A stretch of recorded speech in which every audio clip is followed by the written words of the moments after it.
sharp. Still sharp. Yeah. We'll see. See if anybody's hunting in 100 years from now. I don't know. It's a tough question. Anyway, cut on contact. I don't know. Too early to tell, I think. I think we got to get into that one a little further. Proper peep sight height. Really wanted to talk about this. Yeah. Topic of debate at Bear. It really wasn't a debate so much as it was a discussion behind X person's back who has short peep to D-loop. And the conversation kind of went like this. Hey, dude, is it just me or does someone's peep sight seem really close to their D-loop? Rebuttal? Funny you should say that. I did notice certain someone's peep sight a little close to their D-loop. Yeah. So that was the debate. The hot topic. That was a hot... Okay, well, I wanted to talk about this because there is a few drawbacks with having your peep sight too close to your D-loop. Now, the result of having your peep sight too close to your D-loop, we're talking if you're a grown man. If you have a 27 and a half, even a 27-inch draw length or longer, your peep sight, it should not be 2 inches from your D-loop. What that suggests to me is improper anchor. Mm-hmm. You need to lower your anchor. Your anchor should be middle knuckle, right where your jawbone bends. Right there. Shouldn't be up, around your earlobe, above your earlobe. Yeah. I think anytime. Having said that, I also am a very strong believer in there is no proper form, there is no proper way to shoot. Because if there was, you'd look down the line at Vegas and everybody would be shooting the exact same style, exact same way, exact same position, all that stuff, right? Everyone's different. Few drawbacks with having your peep sight too close is you're not going to have a lot of room on your sight tape. Your pins, same with your pins, depending how many pins you're shooting. If you're only shooting a 30, 40, 50 pin or a 20, 30, 40, it ain't going to matter. Even a 20, 30, 40, 50. That being said, if you want to stretch it out past 50, 60 yards, you're really going to start to notice it. You're probably not going to have a 70 pin, depending on your poundage, your draw length, and your arrow weight. Most likely 70 pins not going to be there, or if you are, you're very close to getting vein contact on the bottom of your sight. Now, there is some things you can do to mitigate that. You can move your pin as close as to the riser as possible, and that will open it up. The sight housing all the way to the riser, you mean? Gotcha. Yeah, so moving your pin closer to your riser, right? So moving your whole sight housing, sliding that sucker in. Now, if you're shooting a Picatinny or a direct mount, you're not going to have that adjustability you'd have in a dovetail. Mm-hmm. Now, also, peep sight height and zeroing out your bow. What do you zero out your bow at?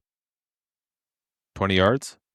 Me, with my scope all the way up, my top pin, I have it at 20.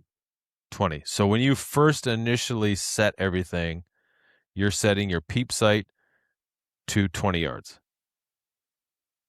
No. I typically start with my peep or my housing with my center or top pin, which is in the center of the housing, at 50, typically. Oh, so you zero it out. For setting my peep height at 50. I zero it at 50. Right. That's a good answer. If you like shooting those further distances. I find it's that happy medium where I'm not making a ton of because as you adjust your slider down, Mm-hmm. your anchor does have to change to some degree, Oh, it right? has to. So Absolutely has to. I find that 50 yards, that's a really good medium between my closest yardage, which is scrolled all the way up to zero stop, is 20 yards, Mm-hmm. or go down to whatever it may be on my tape. Yeah, well, that's exactly it. If you want to be more, it's not necessarily be more accurate. I think it's just more comfortable at the further distances. Then you should zero it out at around that 50 yard. So figure out your pin, get it to 50 yards, and then adjust your peep sight so it lines up perfectly at that sight housing. Only if you have an adjustable, like if you have a slider. If you have a fixed housing, you're shooting fixed pins, not a fixed pin slider, a fixed pin. It doesn't make any difference, right? Sight it Yeah. in where it's the most comfortable. I Adjust feel your pins in the housing. like for guys that are running a fixed pin or fixed housing site, I always, like before moving to sliders years ago, I would just close my eyes, Open anchor, them. yep, get it in there, anchor, open. If the peep's not there, adjust it, do it again, because Yeah. that's naturally what you're doing, right? So You must have been listening to some episodes of Knock Talk and heard that discussion. yeah, I'm pretty new to archery. I like it a lot. Yeah, no, that's just That's the best way to do it. That's the way I tell everyone if you're shooting fixed, just close your eyes and let me adjust it for you. Wherever you open, get your anchor, find your most comfortable spot.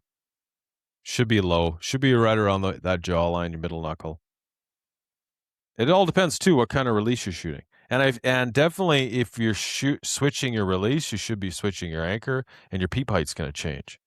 So you can't just have your same peep height, be shooting a wrist strap, then all of a sudden go to a thumb button and try to find that same anchor and that same peep sight location. It's going to be different.